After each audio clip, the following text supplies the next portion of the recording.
Okay, let's start with a quick reality check right up front. You can have this absolute flood of leads coming in, a perfectly optimized marketing funnel, a pipeline that is just bursting at the seams.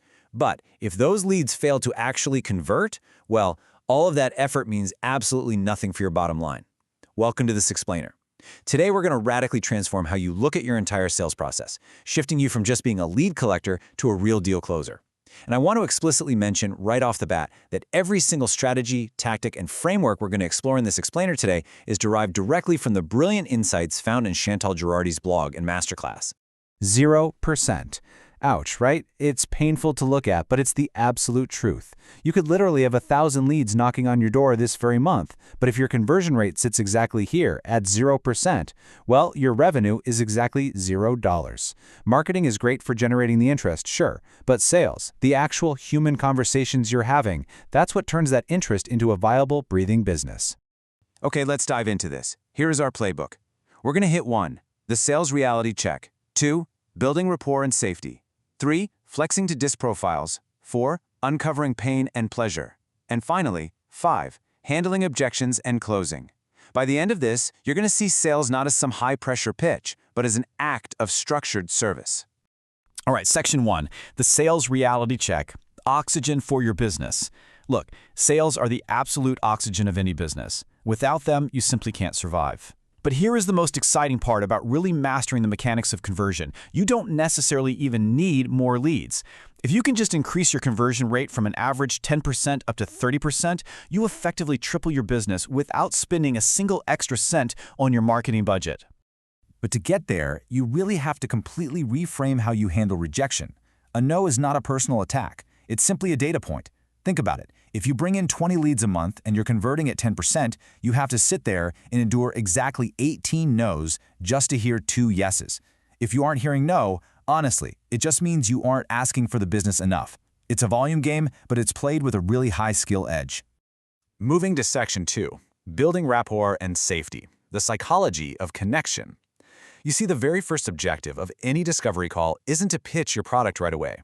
It's to build enough psychological safety so the prospect actually tells you the truth, instead of just feeding you a polite rejection and then ghosting you later. And you achieve this through biological mimicry, which instantly signals safety to their subconscious. You need to mirror them. For example, if they refer to their customers as patients, you say patients, not clients. If they say they're angry about a problem, you use that exact word, angry. Match their pace and tone too.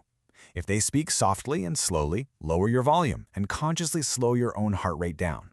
Even on a Zoom call, if they lean back in their chair, you lean back. It literally tells their brain, hey, we are in sync. Section 3, flexing to disc profiles, or staying in their lane.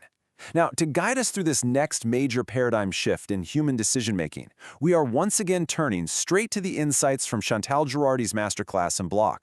She really emphasizes that you must learn how to flex to different buyer profiles if you want to keep their logic centers wide open. Because selling is entirely about their comfort, not yours.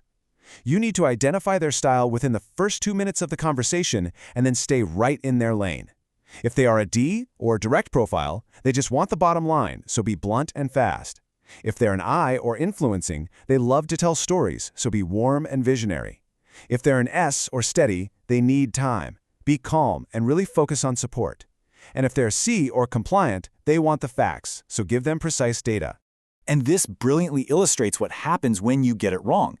Just imagine a D profile, a highly direct buyer, walking into a Telstra store just wanting the price of a specific iPhone. That's it. But instead of just giving the price, the salesperson tries to explain this complex 10-page bundled package. The buyer gets frustrated, walks right out, goes next door to JB Hi-Fi, asks for the price, gets a direct answer, and signs the paperwork in 10 minutes flat. If you fail to flex to their profile, you lose the sale, plain and simple. Number 4, uncovering pain and pleasure, the bridge story. When a prospect shares a pain point with you, your first instinct might be to just dump your entire resume on them to prove you can help. Do not do that. Instead, you want to naturally drip credibility throughout the call, using what we call a bridge story. When they mention a problem, just casually mention a previous client who faced the exact same issue and how your system solved it. You aren't bragging, you're providing highly targeted evidence. Through your questions, you really need to figure out what is motivating them. People generally buy for one of 2 reasons. They're either moving toward pleasure or they are running away from pain.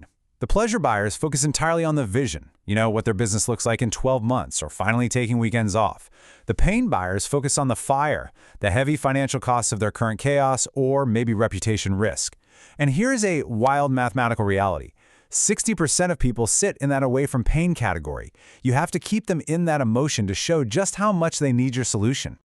And finally, Section 5, Handling Objections and Closing, the deal closer. We've reached the most critical phase here. So the absolutely crucial point is this. You must never, ever send a proposal into a black hole. Sending a proposal and just waiting around for them to reply is a guaranteed way to get ghosted. Instead, you must control the review process by booking the exact time and date for your follow-up meeting while you are still on the current call. Now, when you do present the offer, you are inevitably going to face the big three objections: time, money, and stress. Your job is to isolate these concerns to uncover the actual truth. When they say they don't have the time, well, usually they are just avoiding doing something hard. You have to handle this tactically, proving to them that doing the hard thing right now actually saves them massive amounts of time or money later down the road. Let's look at how to handle that stress objection by doing a little scenario painting. Imagine telling a prospect that their current situation is literally like getting into a car to drive thousands of miles to Cairns without a GPS, without a map, and without a phone. That feels incredibly stressful, right? Then you compare that to the instant relief of having a step-by-step, turn-by-turn navigation system. That GPS is your structured process. You have to clearly prove that working with you actually removes their stress. To frame your ultimate return on investment during the close, you've got to listen closely for their primary buying driver. If they're driven by ego, gently remind them that their competitors are already doing this. If they're driven by impact, well, focus on the lives they are going to change. And if they are highly financial, reframe the cost. Tell them the investment is less than the cost of their daily coffee. Use their own words back to them so the close feels completely tailor-made for their specific worldview. But what happens if they don't say yes immediately?